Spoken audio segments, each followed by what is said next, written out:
Hello dear friends. In this video we are going to go through the story Perseus and the Gorgon in a very brief manner. In the northern skies, if you look up on a clear night, you can see a constellation of stars called Perseus. The writer is telling us that if we look up at the sky in the northern direction on a clear night refers to a cloudless night when there are no clouds in the sky so that you can see the moon and the stars clearly. So, on a clear night, you will be able to see a constellation of stars which is called Perseus. A constellation of stars refers to a group of stars that form a fixed pattern and have a name.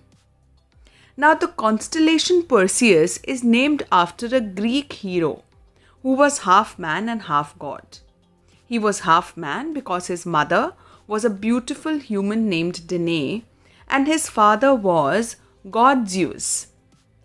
Zeus is considered to be the king of gods in Greek mythology. When Perseus was a baby, he and his mother were sent away to an island called Seriphos. Over there, a kind man named Dictys took them in, that means he accepted them and looked after them. Dictys's brother was a person named Polydictys, who was the king of the island. Polydictys was a cruel and evil tyrant. A tyrant basically refers to a king who is cruel and who exploits his people and his land. So Polydictys was not a good king. Perseus grew up into a strong young man. He was very hardworking and also very protective of his mother. One day, the mean king, that is Polydictys, saw Perseus's mother Danae. And as Danae was very beautiful, he was enchanted and decided that he wanted to marry her. He kept trying to meet Danae, but Perseus did not like or trust the king Polydictys, and so he used his cunning. Cunning refers to his cleverness to keep the king away from his mother Danae so that he could protect his mother.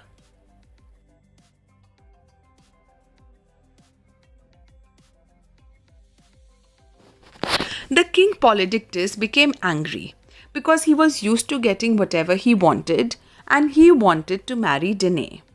How can I get rid of this irritating man? Thought Polydictys.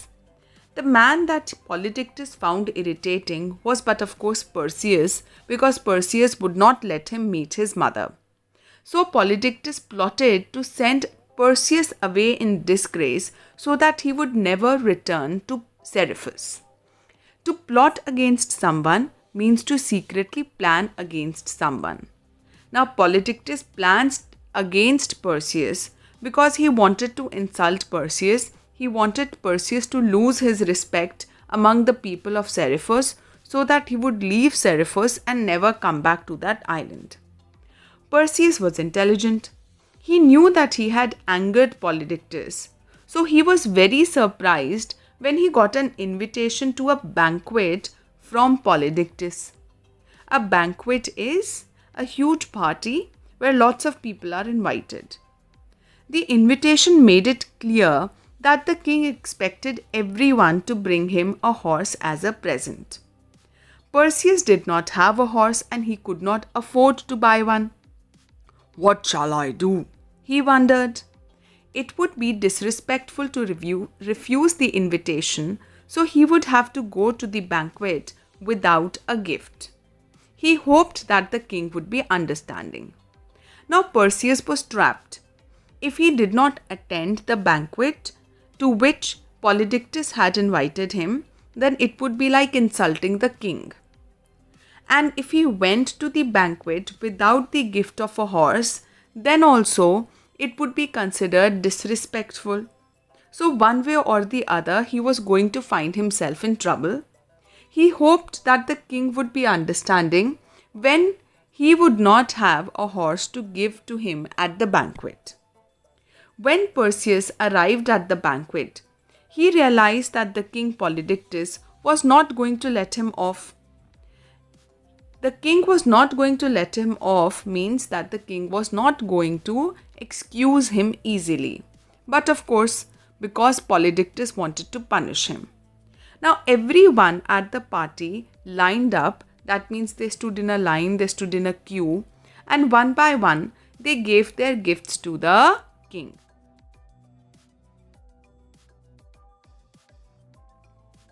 When it came to Perseus' turn, the king spoke loudly. "Ha, Perseus, where have you hidden the horse you have got for me?" The king spoke loudly because he wanted everyone at the banquet hall to know that Perseus had come to the banquet without any gift for him. The other guests laughed along with the king, so everyone made fun of Perseus for coming to the banquet empty-handed. One person even said, "Oh Perseus, don't you know our customs?" Customs refer to the traditional way of doing something. So in their country, there was a tradition of not attending a banquet without any gift. Perseus felt embarrassed. Everyone in the great hall was looking at him. So Perseus was so embarrassed that without thinking about the consequences means results. So without thinking about the result of his action, he made a rash promise. When we do something in a rash manner, it means that we are doing it quickly without thinking about the results. "King Polydectes, I have no gift for you today, but I promise that I will bring you another gift. Whatever you like, just name it and I will bring it." So Perseus told Polydectes that he did not have any gift at that point of time, but later on he would gift the king whatever he wanted.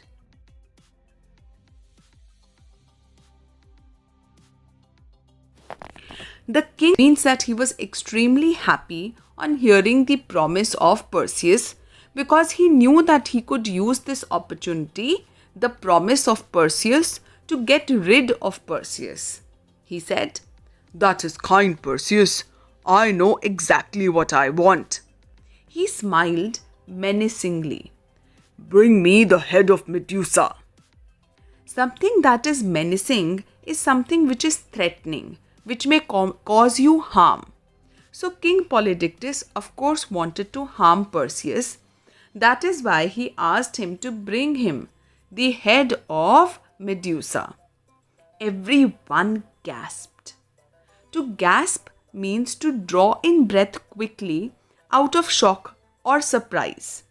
So everyone at the banquet was shocked on hearing the demand of the king. But Perseus nodded. That means he moved his head up and down to show his agreement. Then he bowed in front of the king, which means bent in front of him out of respect. "It shall be done," he said confidently. And then he went to his seat at the banquet table where he would sit down and have his food.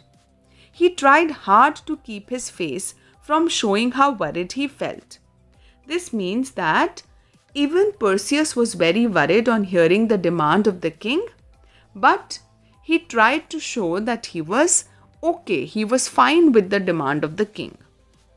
Now, why was Perseus and everyone at the banquet shocked? The whole kingdom lived in fear of Medusa and her sisters. And why did they live in fear of them? Because they were Gorgons. Now, what are Gorgons? Gorgons were monstrous and terrifying creatures. They lived in a cave and they preyed on anyone who came near them. To prey means to attack someone unfairly and kill them and eat them. Now these Gorgons, including Medusa, instead of hair had snakes growing out of their head. And anyone who looked at them would be turned to stone. Unlike her sisters, Medusa was mortal. So in total, there were 3 Gorgon sisters, out of which one was Medusa. Now, Medusa was mortal, which means that she could be killed, but the other two Gorgons were not mortal, so they could not be killed. But the writer says that it was only in theory that she could be killed, which means that it was theoretically possible to kill her, but it did not seem practically possible to do. Why? No one had even come close to be able to defeat her, because anyone who looked directly at Medusa's face would be immediately turned to stone. So everyone who had tried to kill Medusa had failed. So how could a young man like Perseus be able to defeat her? But still Perseus was brave. The next day, before he set off, that means before he left on his journey to find Medusa and kill her, he spoke to his mother. His mother begged him not to go.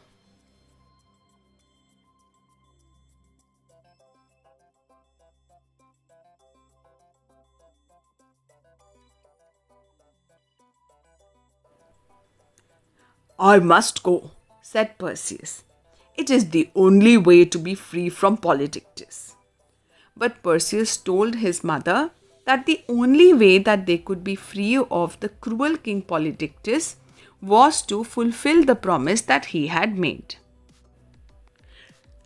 Danae understood that what Perseus was saying was right, so she wished him good luck and watched him leave.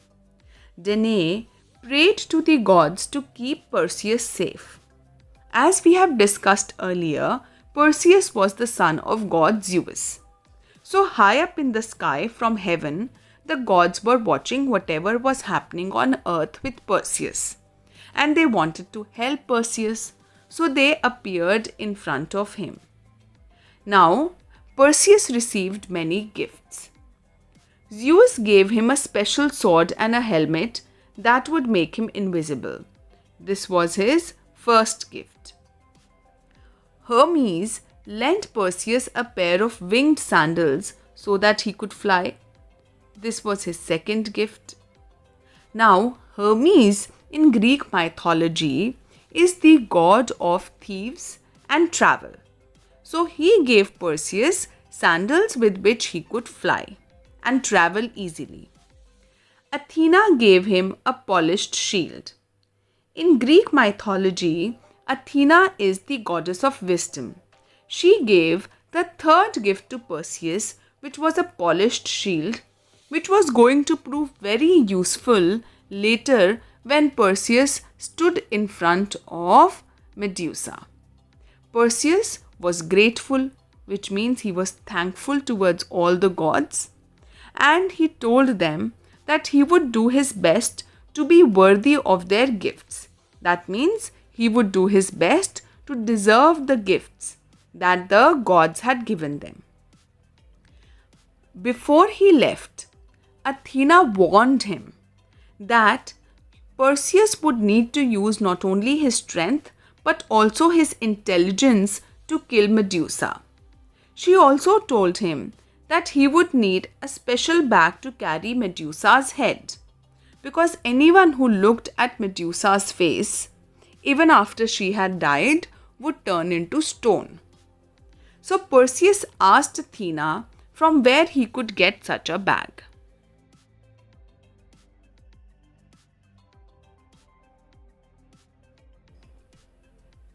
"Go to the northern shore," said Athena.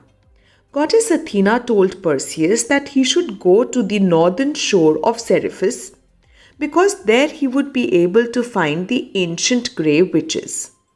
These ancient, which means extremely old grey witches, would be able to tell Perseus where to find the nymphs who looked after the garden of the goddess Hera. In Greek mythology, Goddess Hera is considered to be the queen of heaven and the goddess of marriage. Nymphs are beautiful goddesses who live in the form of beautiful young women and are found in trees, rivers, etc.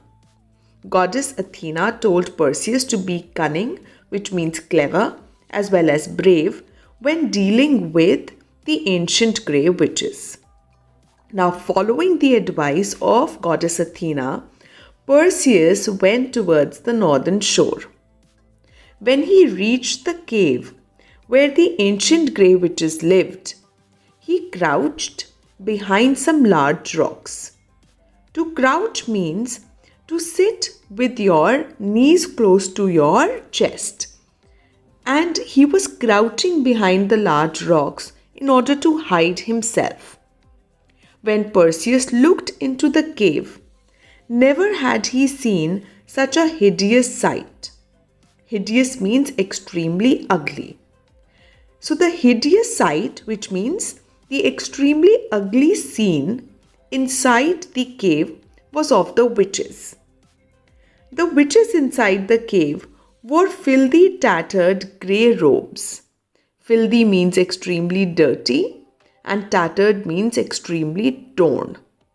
Robes refer to clothes which are long and loose. So the ancient grey witches wore extremely dirty and torn grey robes. And the grey robes looked so much like their skin that it was difficult to make out where the clothes ended and where their skin started. Perseus almost gagged. That means Perseus almost vomited when he noticed that they shared one eyeball. So the witches had only one eyeball and they shared it. As the witches moved around the area, they passed the eyeball to each other with their claw-like wrinkled hands. So their hands were also like claws of animals, and they passed the eyeball to each other so that they could look around. Now Perseus crept closer. To creep means to move in a manner which is very quiet so that you do not attract attention. Perseus moved closer to the cave, but one witch could hear him coming and told the others that she could hear someone approaching them.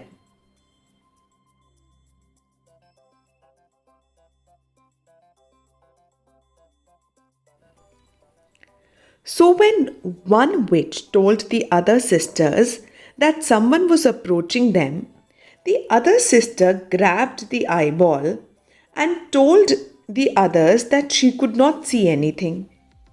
Then the third witch screeched, which means that she spoke in a very high-pitched voice, asking for the eyeball.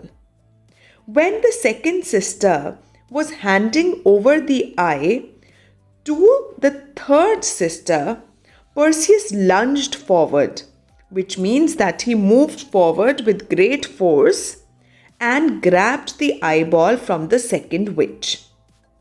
Now, the eyeball was taken by Perseus and the witches could not see anything. So the witches got confused. "What can you see?" demanded the first witch. "Who has the eye? Give it to me," croaked the third witch. "You have it, you fool," hissed the second witch. So now the three witches were talking to each other, looking for the eyeball. Whenever the witches are speaking, the writer has used words like croaked and hissed to indicate that the witches spoke in a very unpleasant voice. Now Perseus at this point of time spoke loudly and told the witches that he had their eyeball. He also told them that he would return the eyeball to them only when they gave him what he needed. The witches wailed, which means they cried, and they pleaded, which means they requested Perseus to give them back their eye, and they would tell him whatever they wanted. So Perseus demanded that they should take him to the nymphs of Hera. The witches knew that they did not have any choice because Perseus had their eyeball, which they really needed and wanted back. So the witches led Perseus to the west and delivered him, that means took him to Hera's garden. Then Perseus returned their eye to him.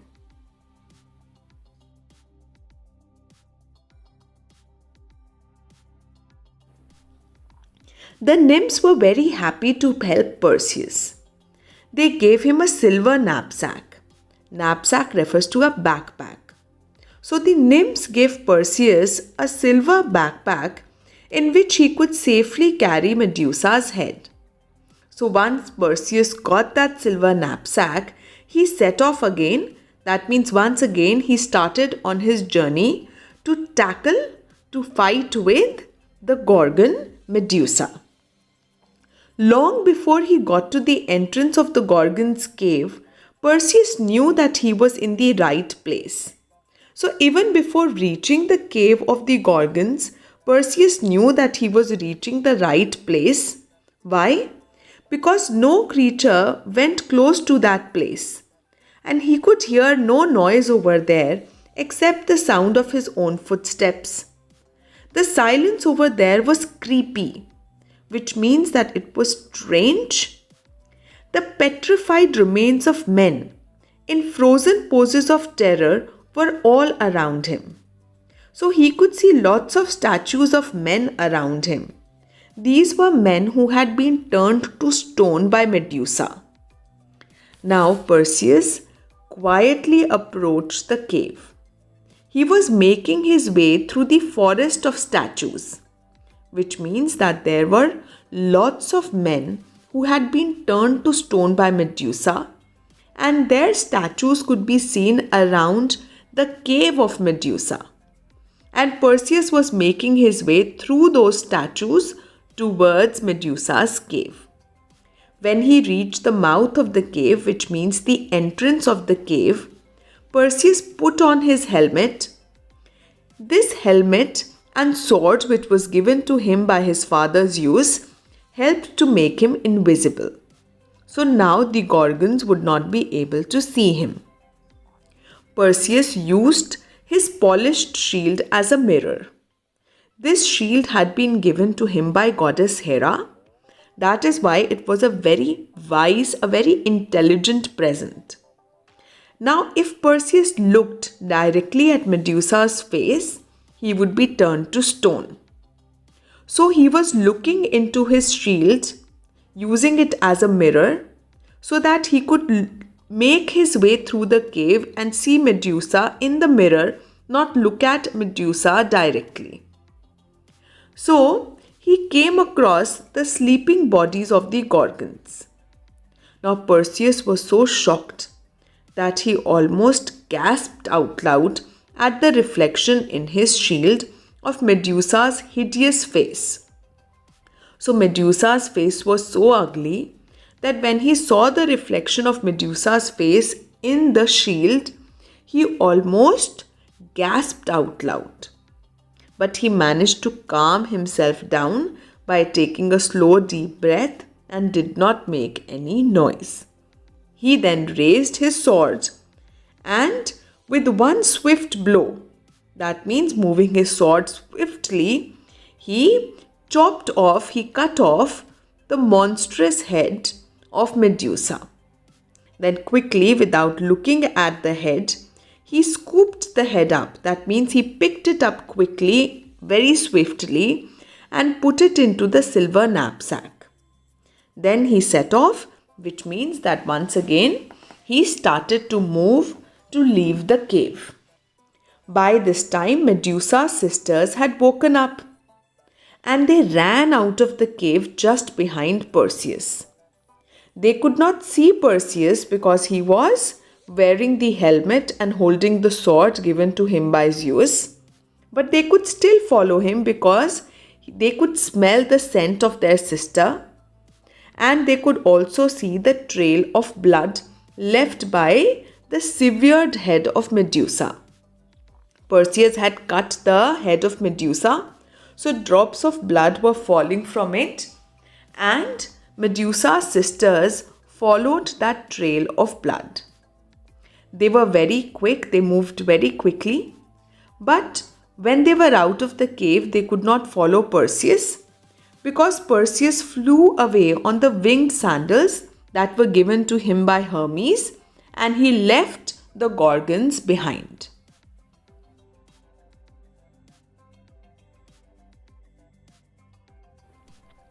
This was not the end of Perseus' adventure. Now, adventure refers to an exciting experience. After Perseus had killed Medusa, his exciting experience had not ended.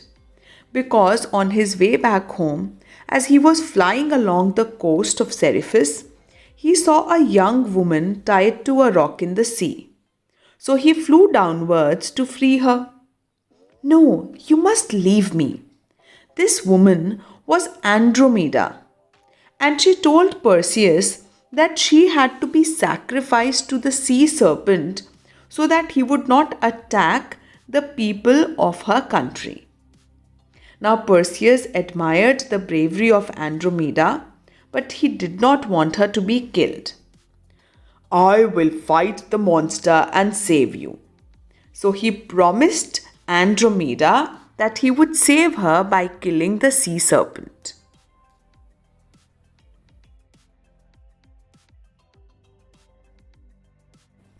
Be careful. The sea serpent was ferocious, which means that it was very violent and strong, and it fought extremely hard with Perseus. Perseus also flew in and out of its coils and sliced at it with Zeus's sword. So Perseus had the winged sandals given to him by Hermes and Zeus's sword, and he used them to kill the sea serpent. He flew in and out of the coils of the sea serpent. A coil refers to a long rope or wire that is arranged in a series of circles. So the serpent also had a long body which was arranged in a circular manner. Now Perseus flew in and out of these coils, alright, and cut at the body of the serpent with Zeus's sword. He was able to ultimately kill the serpent. The battle lasted for a long time, but eventually, at last, the sea serpent was dead, and the water in the sea had turned red due to the serpent's blood. Then Perseus told Andromeda to come with him, and Andromeda agreed. Once Perseus reached Seriphus, King Polydectes was holding another banquet. So there were lots of people at the palace. Perseus strode, which means that he walked in with long steps very confidently and announced in front of the king that he had his gift.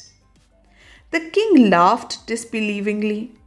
So the king Polydectes did not believe Perseus, and he commanded Perseus to show him the head of Medusa. Now Perseus was very smart, so he closed his eyes tightly and then pulled out Medusa's head from the silver knapsack, from the silver bag. As soon as the king and everyone else in the court looked at Medusa's head, they were turned into stone. From then on, Seriphus was ruled by the kind Dictys. So Perseus was not hungry for power. He did not take the throne for himself but gave it to Dictys, who was a kind man. So now Seriphus had a kind king. Danae, Perseus' mother, was very happy to see that Perseus had come home safely. And then Perseus and Andromeda got married, and everyone celebrated their marriage. So ultimately, at the end, everyone was extremely happy.